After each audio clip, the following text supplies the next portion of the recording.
Police ആസ്ഥാനത്തിന് മുന്നിൽ police ഉദ്യോഗസ്ഥർ തമ്മിലടിക്കുന്ന ദൃശ്യങ്ങൾ പുറത്ത്. പോലീസ് ആസ്ഥാനത്തെ പോലീസുകാരൻ മർദ്ദിച്ചു എന്നാണ് മ്യൂസിയം സ്റ്റേഷനിലെ CPO വിശാഖിന്റെ പരാതി. പാർക്ക് ചെയ്യുന്നതുമായി ബന്ധപ്പെട്ട തർക്കമാണ് തമ്മിലടിയിൽ കലാശിച്ചത്. പരാതി കിട്ടിയിട്ടും പോലീസ് കേസെടുക്കാൻ തയ്യാറായില്ല. ഒത്തുതീർപ്പിന് പോലീസ് അസോസിയേഷന്റെ ശ്രമം തുടരുകയാണ്.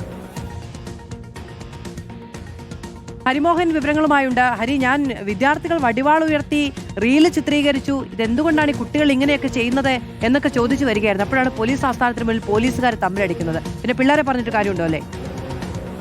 തീർച്ചയായിട്ടും കുട്ടികളെ പറഞ്ഞിട്ട് കാര്യമില്ല. കാരണം പോലീസുകാർ തന്നെ തമ്മിലടിക്കുകയാണ്. അതും പോലീസ് ആസ്ഥാനത്തിന് മുമ്പിൽ വെച്ചാണെന്നുള്ളതാണ് അതിൽ ഏറ്റവും പ്രധാനപ്പെട്ട കാര്യം. അതായത് തലസ്ഥാനത്തെ പോലീസ് ആസ്ഥാനത്തിന് മുൻപിൽ വെച്ച് ഇന്ന് ഏകദേശം 12 മണിയോടുകൂടിയാണ് രണ്ട് പോലീസുകാർ തമ്മിൽ അടിയുണ്ടായത്, അല്ലെങ്കിൽ അവർ തമ്മിൽ ഒരു ഏറ്റുമുട്ടലിലേക്ക് എത്തിയത്.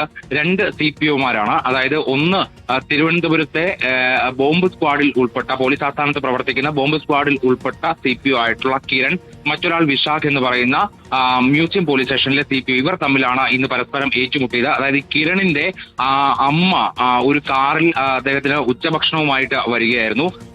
പോലീസ് ആസ്ഥാനത്തിന് മുമ്പിൽ വാഹനം പാർക്ക് ചെയ്യാൻ പാടില്ല എന്നുള്ള നിയമം നിലവിലുണ്ട്. അങ്ങനെ ഒരു സാഹചര്യത്തിൽ പോലീസ് ആസ്ഥാനത്തിന് മുമ്പിൽ കിരണിനെ കാത്ത് ഏറെ നേരം അമ്മ കാറുമായിട്ട് നിൽക്കുകയുണ്ടായി. ആ സമയത്ത് വിശാഖ് വന്ന്, ഈ മ്യൂസിയം പോലീസ് സ്റ്റേഷനിലെ പോലീസുകാരനായ വിശാഖ് വന്ന് ആ കാർ അവിടെ നിന്ന് മാറ്റണം എന്ന് ആവശ്യപ്പെട്ടു. ഇതിനിടയ്ക്ക് കിരൺ വന്നു. ഇങ്ങനെയാണ് ഇവർ തമ്മിൽ ആദ്യം വാക്കുതർക്കം.